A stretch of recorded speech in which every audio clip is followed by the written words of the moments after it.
Pour ne rater aucune de nos vidéos, n'oubliez pas de vous abonner et d'activer la cloche. Tout le monde déteste Bolloré.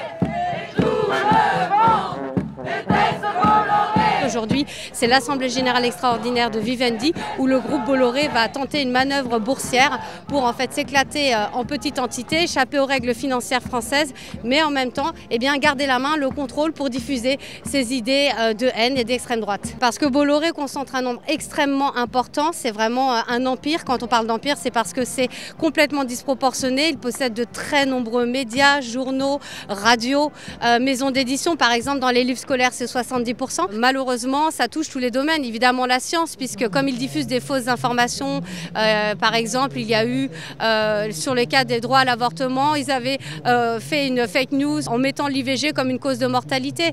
Donc ça impacte tout le monde en fait. Quand on parle de la démocratie, ça impacte tous les sujets, ça impacte les droits des femmes, ça impacte les droits LGBT, ça impacte évidemment la science, ça impacte les médias, ça impacte la démocratie d'une manière générale. La science est très malmenée sur les plateaux de Bolloré, dans les journaux de Bolloré.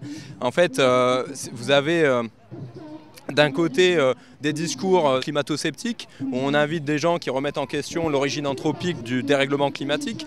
D'un autre côté, le discours colonial dans les médias Bolloré est omniprésent, le discours raciste. J'ai parlé aussi pendant ma prise de parole de tout le discours sur les violences sexistes et sexuelles. Ils veulent pas, ils sont contre l'étude, l'apprentissage des enfants sur de l'éducation sexuelle. C'est hyper important que ces enfants aient cette éducation pour justement prévenir des violences sexistes et sexuelles, pour prévenir des comportements dangereux d'adultes sur des enfants. Parfois les enfants, grâce à cette éducation, ils peuvent se protéger. Il propage un modèle des idées d'extrême droite et le résultat c'est quoi? Depuis 2015 où il a racheté la Lagardère, l'empire Bolloré a produit ses effets. Par exemple, en 2017, on avait quelques députés Rassemblement National. Aujourd'hui, on a plus de 140 députés aux portes du pouvoir.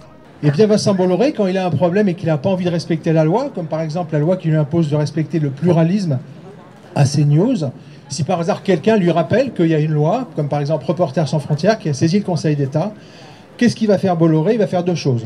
Il va faire de la propagande avec ses médias, c'est-à-dire qu'il va dévaster Reporters sans frontières dans tous ses médias, dans une campagne immonde, et en parallèle, il va utiliser une agence de désinformation, Progressif Média, qui va créer un faux site internet de Reporters sans frontières, pour disséminer des faux éléments de langage de Reporters sans frontières. Donc voilà quelqu'un qui se déguise, qui change d'identité pour intoxiquer, manipuler l'opinion publique. Cela fait 15 ans qu'on lutte contre la concentration des médias au SNJ-CGT. On a toujours dit et répété que quand des milliardaires prennent les médias, c'est toujours moins bon pour l'information et pour les journalistes.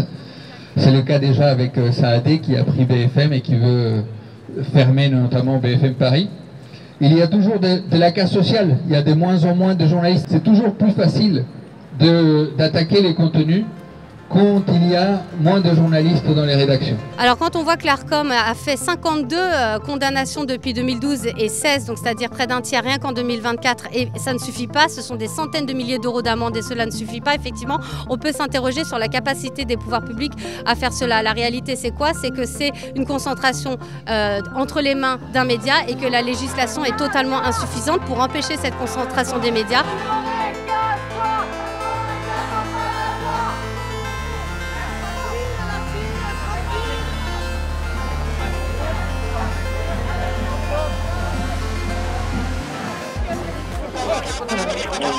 Tenez-vous à l'écart. Tenez-vous à l'écart. Si on vous demande quelque chose, on vous demandera.